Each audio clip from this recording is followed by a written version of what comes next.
రేపు పొద్దున మళ్ళీ జగన్ సీఎం అయ్యాడు అనుకోండి, అప్పుడు ఆ డిజిగ్నేషన్ మళ్ళీ అట్టుకుపోతుంది. అప్పుడు మీరు చెప్పినట్టు ఈ డిజిగ్నేషన్ ఏది ఎబ్రివేషన్ మార్చక్కర్లేదు, మళ్ళీ వెనక్కి వెళ్తుంది. ఇప్పుడు మీరు దాదాపుగా అప్పట్లో సిబ్బందిగా పనిచేసిన వాళ్ళందరికీ డిజిగ్నేషన్స్ ఇవ్వబడ్డాయి. ఇప్పుడు పొలిటికల్ డిజిగ్నేషన్స్ ఇచ్చారు. అదే అంటున్నాను, డిజిగ్నేషన్ ఇచ్చిన పనులు అవే కదా వీళ్ళు చేసి. ఇప్పుడు ఆయన అపాయింట్మెంట్లు చూసుకోవడం జగన్ రాజకీయ అధికారంలో ఉన్న అదే పని చేస్తాడు, ప్రతిపక్షంలో అదే పని చేస్తాడు, జనాన్ని గెలవడం. అంటే ముఖ్యమంత్రి అయిపోతాడా? ఈయన పాలిటిక్స్ అనాలిసిస్ ఏం చేయడు కదా. నేను అనేది ముఖ్యమంత్రి అవ్వడు కదా. అవును, రాజకీయమే. రాజకీయ పార్టీ నిర్వహించేటప్పుడు ఉండే డిజిగ్నేషన్ వేరు, ప్రభుత్వంలో డిజిగ్నేషన్ వేరు అంటున్నాను నేను. డిజిగ్నేషన్ వేరు, పనదే. డిజిగ్నేషన్ వేరు, జీతం ఇచ్చే సోర్స్ వేరు, సోర్స్ ఆఫ్ శాలరీ వేరు కదా. ఇక్కడ నువ్వు ప్రభుత్వంలో అవుట్ సోర్సింగ్ ఎంప్లాయ్ వేరు, డైరెక్ట్ ఎంప్లాయ్ వేరు. ఇదే పని ఇద్దరు చేసేది.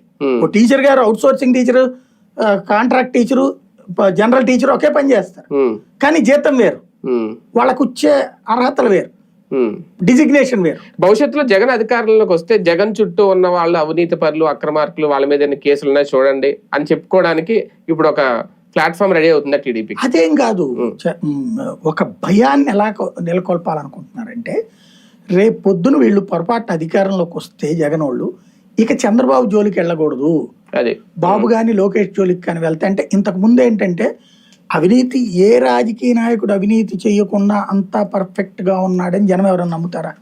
ఎక్సెప్ట్ ఎన్టీ రామారావును, మిగతా వాళ్ళందరిది కూడా తిన్నారని అనుకుంటారు. అది రాజశేఖర రెడ్డి అయినా చంద్రబాబు అయినా ఎవరినైనా సరే తినరు అనుకోరు. ఎందుకంటే జనాలకి డబ్బులు ఇస్తున్నారంటే వీళ్ళు ఏమైనా నోట్లు ప్రింట్ చేస్తారు కదా, లేదా వీళ్ళు ఆస్తులు అమ్ముకుని ఏమైనా తెస్తారా?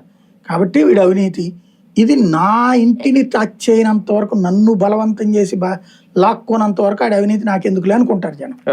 అవినీతి